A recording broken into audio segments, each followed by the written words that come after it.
इस तरह मियाँ पोद ने बिल्ली को, चींटियों को और दरिया को अपने कान में छुपाए राजा के महल के करीब पहुंच गए।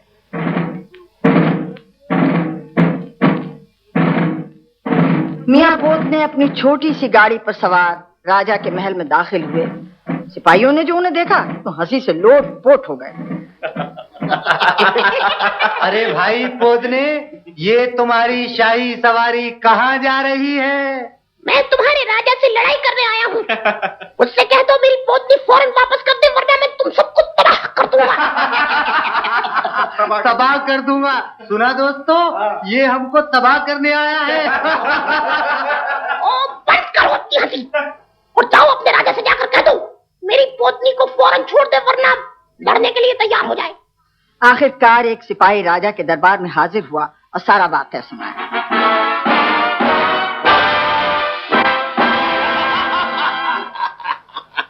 क्या कहा? मुझसे लड़ने आया है गुस्ताख परिंदा। जाओ उसे मुर्गी खाने में बंद कर दो। मुर्गियां चोंचे मार मार कर रातों रात उसे खत्म कर देंगी। और इस तरह राजा के सिपाहियों ने मियाँ पोदने को मुर्गी खाने में बंद कर दिया।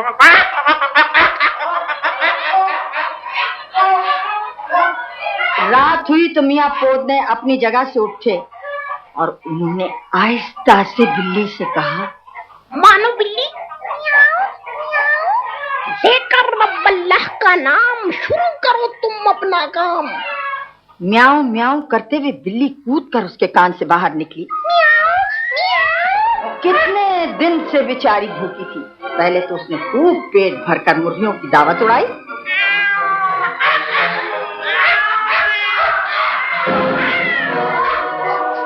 और फिर जो मुर्गियां बच गईं, उनकी गर्दनें मरोड़ मरोड़ कर उनको खत्म कर दिया ताकि वो मियाँ पोदने को चोंच न मार सके। और फिर बिल्ली ने एक बड़ी सी डकार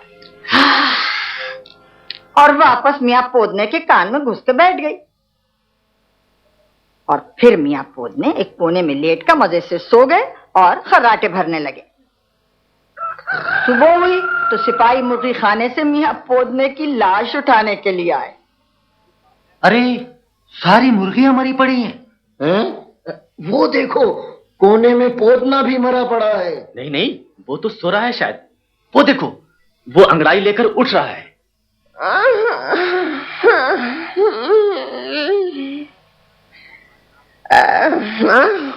देख लिया ना अपनी मुर्गियों का अंजाम।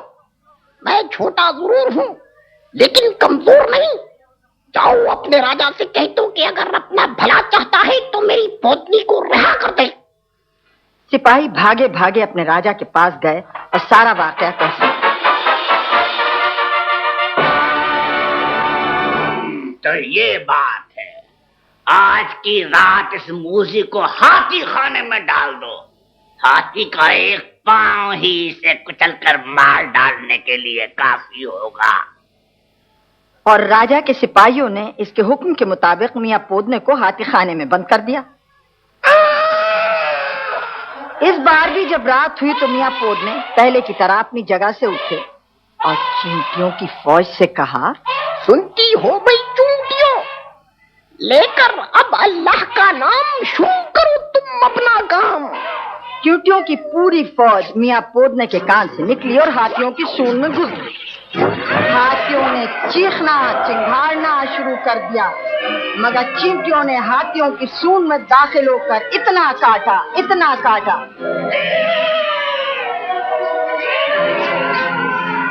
सारे के सारे हाथी पागल होकर मर गए।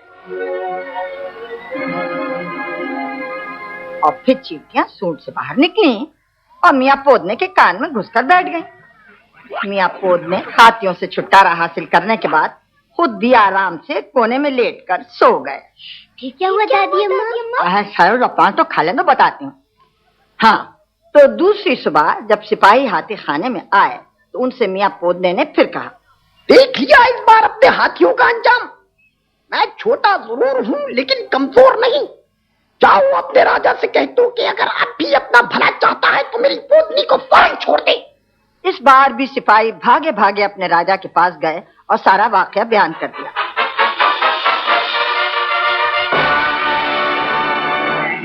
मानेगा वो कम बात। आज की रात उसे मेरे कमरे में रखो, सुबह होते ही मैं खुद उसे अपनी तलवार से खत्म कर दूंगा। और इस तरह मियाँ पोद ने राजा के कमरे में बंद कर दिया।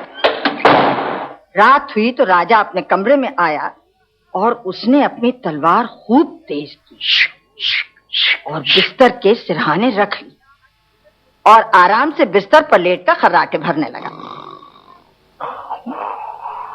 मियाँ पोद ने फुदकते हुए राजा के बिस्तर के करीब आए और दरिया से कहा, भाई दरिया, ए भाई दरिया। हाँ भाई पोदने। लेकर रब अल्लाह का नाम शुरू करो तुम अपना काम। और दरिया निहायत तेजी के साथ पोदने के कान से निकला और देखते ही देखते पूरे महल को अपनी लपेट में ले लिया।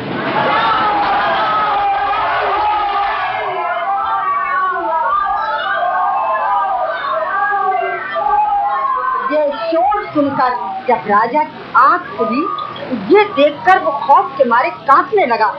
पूरे महल में पानी भर चुका था। राजा का अपना बिस्तर भी पानी के ऊपर तैर रहा था।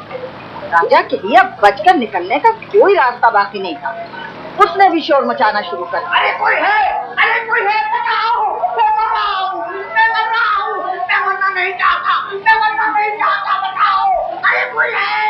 मियाँ पोद ने जो रोशनदान पर चढ़े बैठे थे, राजा की हालत देखकर मुस्कुराए और बोले, क्यों मियाँ राजा, अब कहाँ गई तुम्हारी ताकत, तुम्हारा गुरूर?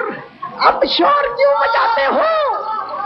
राजा ने जब मियाँ पोदने की आवाज सुनी तो हाथ जोड़कर उससे माफी मांगने लगा। भाई बोल रहे, मुझे माफ कर दो, मुझे माफ कर दो, मेरी जान बचा लो अल्लाह के वास्ते। मैं तुम्हारी पोदने को अभी रिहा कर दूंगा। भाई पोदने मियाँ कहने लगे, जान बच जाने के बाद तब तक वादा भूल तो नहीं जाओगे? नहीं भाई बोल रहे, बिल्कुल नहीं, बिल्कुल नहीं। मैं वादा करता हूँ कि आज के बाद कभी किसी पोदने या पोदनी को गिरफ्तार नहीं करूंगा, किसी को अपने से कमतर और कमजोर नहीं समझूंगा। मैं वादा करता हूँ, मैं वादा करता हूँ भाई बोल रहे। मियाँ पोदने ने जब अच्छी तरह तसल्ली कर दी तो रोशनदान से उतरकर राजा के बिस्तर पर आकर बैठ और दरिया से कहा, देखते ही देखते दरिया का सारा पानी मियाँ पोदने के कान में गया और राजा ने इत्मीनान का सांस लिया। और फौरन अपने सिपाहियों को हुक्म दिया, सुनो, पोदनी बहन को निहायत इज्जत और एहतराम के साथ इसी वक्त जनाब पोदने के साथ रवाना कर दिया जाए। कैद से रिहा होने के बाद पोदनी ने जैसे ही मियाँ पोदने को देखा तो वो एकदम पोदने के गले लग गई और मारे खुशी के उसकी आंखों से टप टप आंसू बहने लगे। मेरी पोदने, मेरी पोदनी, मेरी पोदने, तुम्हें क्या बताऊं, मुझे कैसी कैसी तकलीफें बर्दाश्त करनी पड़ी है। मैं वादा करती हूँ कि आइंदा कभी किसी राजा के घेर से दाने नहीं खाया करूंगी। मैं हमेशा तुम्हारा कहा माना करूंगी। मेरे पोदने, मेरी पोदनी, अब आंसू मत बहा, नेक वक्त और बंद कर ये रोना धोना। मैंने तेरे लिए सारा इंतजाम कर दिया है, चल उठ, चले। और मियाँ पोद ने अपनी पोदनी को लिए खुशी खुशी घर वापस हुए। रास्ते में दरिया की जगह दरिया को, खुदा हाफिज पोदने भाई। चिमटियों की जगह चिमटियों को, और बिल्ली की जगह बिल्ली को, सबको अपनी अपनी जगह छोड़ते हुए घर पहुंचे और दोनों हंसी खुशी जिंदगी के दिन गुजारने लगे, क्योंकि उस दिन के बाद से कभी किसी राजा ने पोदने या पोदनी को दाना खाने के जुर्म में गिरफ्तार नहीं किया। दादी अम्मा, कहानी तो बहुत मजे की थी, बहुत मजे की थी दादी। तुमने समझ लिया ना अच्छी तरह कि दूसरों को कमजोर और कमतर समझने वालों का ये अंजाम होता है।